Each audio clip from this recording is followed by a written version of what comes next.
عمرك كله وانت بترمي الأكياس الصغيرة اللي بتبقى جوه الجزم او الأحذية الجديدة، صح؟ طيب اسمعي بقى، الأكياس دي اغلى من ما تتخيلوا. تمام. هنشوف النهاردة افكار كتير جدا، بس اول حاجة نبدأ مع بعض واقول السلام عليكم واحلى تحية حب لاحلى متابعين. الفيديو فيه افكار كتير، اتفرجوا عليها ان شاء الله تعجبكم. النهارده هشارككم موضوع مهم جدا عن بذور الفلفل دي نرميها ولا لا. بجد هنشوف النهارده حاجه عمركم ما تتخيلوها ان هي فيها بذور الفلفل. المعلومات صحيح، يلا بينا هنشوف مع بعض المعلومات الصح.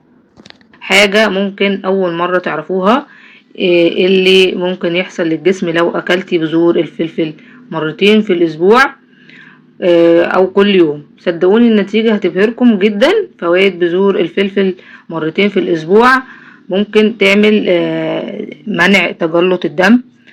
بعض انواع الفلفل خصوصا الحار، فلفل مركب زي الفلفل الحار بيساعد في تحسين سيولة الدم، لكن ده مش بديل طبعا العلاج لو في مشكلة حقيقية. تمام. تقوية الرؤية الليلية للناس اللي ما بتشوفش كويس بالليل، فيتامين ايه بيساعد على الرؤية الليلية. لكن بذور الفلفل غنية جدا ب ومعظم الفوائد بتيجي من الخضار الغني بفيتامين ايه زي الجزر والبطاطا الحلوة.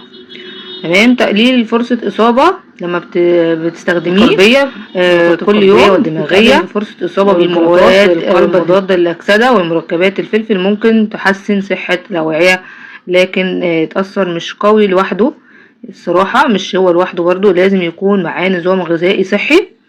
الحفاظ على البشرة لوجوده فيتامين A وإي لكن محدود. الفلفل يحتوي فعلا على فيتامين اي واي لكن بنسبة مش كتيرة، مش هتكون مصدر اساسي. طبعا لازم نتناول معاه مثلا بيضتين مسلوقين يوميا على الحفاظ على الغدة، يعني على الصحة جيدة. البيض فيه طبعا فيه كمان اليود مهمين للغدة الدرقية، منع فقر الدم. البيض مصدر جيد للفيتامين بي 12 والحديد، ده بيساعد في وقاية من فقر الدم، ينشط الجسم. فيه بروتين عالي جدا وحمض الأميني بيدي الطاقة ومقاومة الإجهاد. ويحتوي البيض على فيتامين برضو مهم للصحة والأعصاب وتقليل الإجهاد.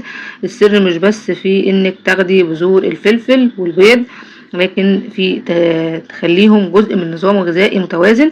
لو اجتمعوا الاتنين مع الأكل الصحي جسمك هيشكرك على طول. اول حاجه منع تجلط الدم. بعض انواع الفلفل خاص زي ما قلت لكم الحار مركب اسمه الكابسيسين، وده بيحسن سيوله الدم وبيتقلل فرصه اصابه بالتجلطات زي ما قلنا. خلاص كده. بس خلي بالك، مش معناه ان البذور تغني عن العلاج لو في مشاكل.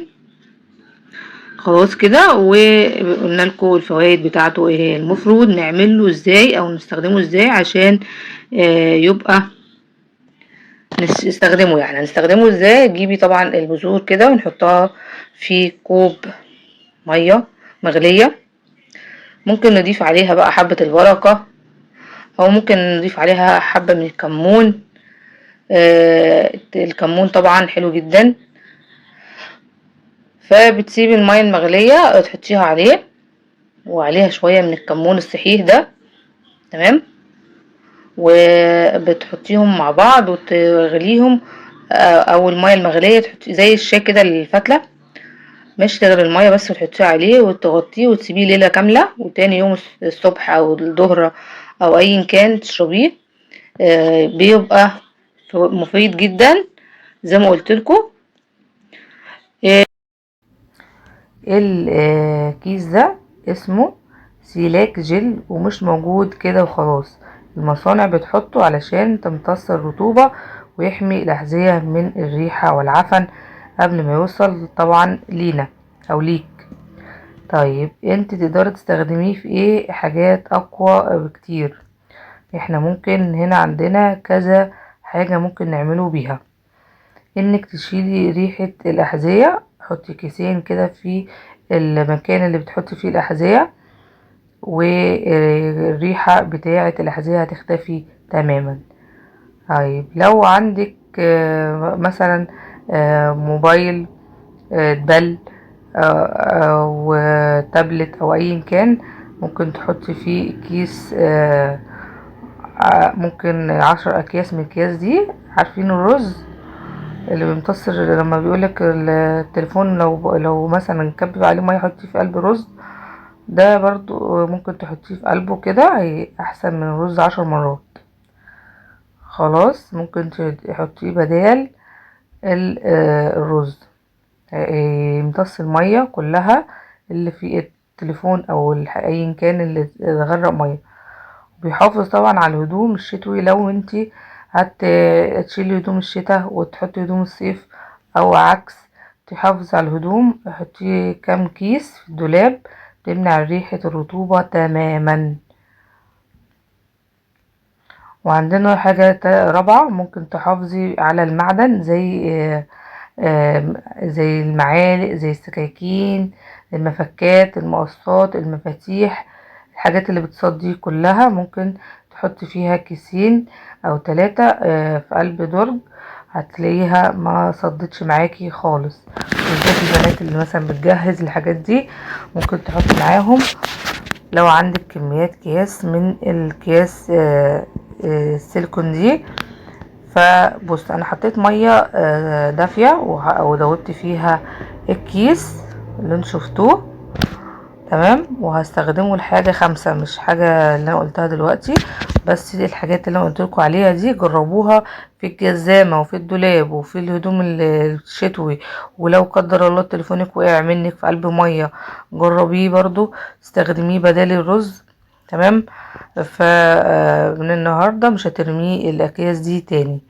دي مش كاس، دي كنز في البيت ومحدش واخد باله منها. حطيتها ودوبتها كويس في المية وحطيتها في اي بس اهم حاجة تدوبيها وتحطيها. ممكن تصفيها عشان ما تسدش معاكي البخاخة. والبخاخة دي بعد ما نصفيه كده بالشكل ده، او نخلي بالنا عشان ما تسدش معانا، تمام. وهتاخديها ترشيها في هتبخي بيها بقى في كل حتة في البيت، في كل مكان. مش هيبقى عندك ولا حشرة ولا اي حاجة في البيت ممكن تبقى هموشة كده، فاهمة. فبالشكل اللي انتوا شايفينه ده الاكياس دي مفيدة ومحدش يرميها. انا قلت اقول لكم واعرفكم التجربة بتاعتنا النهاردة، ويا رب ان شاء الله اكون بفيدكم حتى بمعلومة واحدة. ورش بقى بيها جنب شبابيك، في البلكونة، في المطبخ، في اي حتة مش هتلاقي حشرات تماما، طارد للحشرات. ويا رب يكون بفيدكم، واستودعكم الله، والسلام عليكم ورحمة الله وبركاته.